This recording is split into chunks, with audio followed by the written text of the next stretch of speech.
The third type of t-test is paired t-test. Paired t-test is a very special case. It's often used for repeated measure, which means it's paired.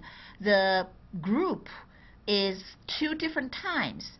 It's not by group, but two different times. But we know the two different times of the same person being tested twice. So that's why it's called paired t-test. In the horizon data situation, we have the 2012 math score, 2013 math score, 2012 reading score, 2013 reading score. So in this case, students are being tested, the same group of students are being tested twice, 2012 and 2013.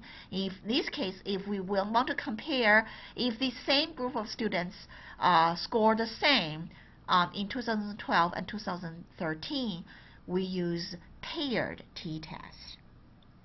So the research hypothesis in this case would be there is a statistical significant difference on average reading score between 2012 and 2013.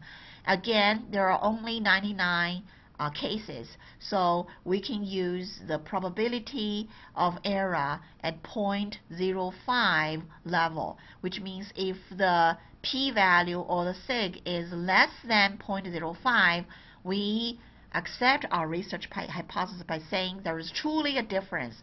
The difference is significant. If the p-value is larger than 0.05, then we say the error is too large.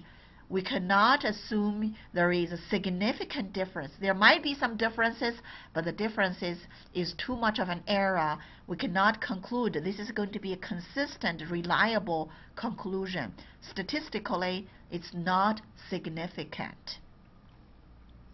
So if I go to analyze, compare mean, paired t-test, so they ask for you to put in the pairs variable 1 and variable 2 as a pair. So in this case, I'm going to compare whether 2013 score is higher than 2012 score. That's first pair, math to math comparison. And if I want to do a comparison, if there is a difference between 2012 reading versus 2013 reading, so these two groups are 2012 and 2013. They are basically the same students in terms of math, in terms of reading. The only differences are the same students being tested twice in two different data points. And this is often happening as a repeated measure to measure growth. So in this case, we use paired t-test. I'm going to say, okay.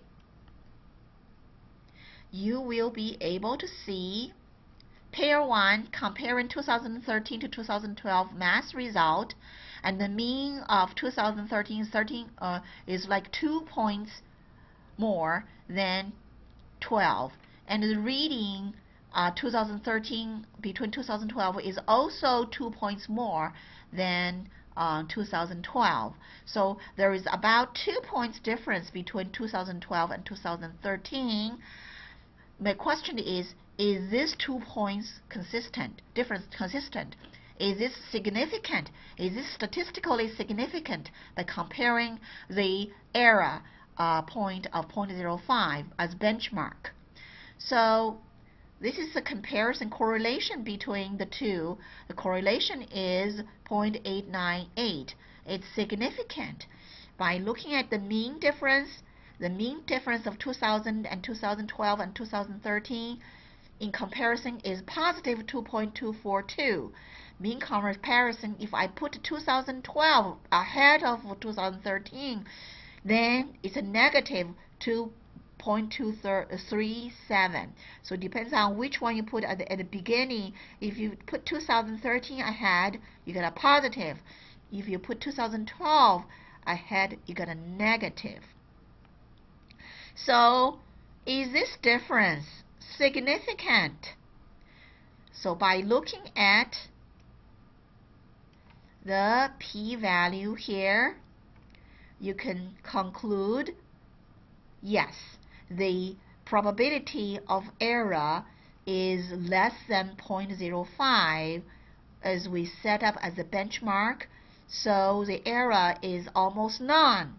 In this case, we can be 99.999% confident that there is a statistically significant growth on 13 in comparison with 12. There is a statistical significant growth on students' math results, on students' reading results, because they are on the same direction. 13 is higher than 12. You can say students are scoring significantly higher in 2013, both in math and reading.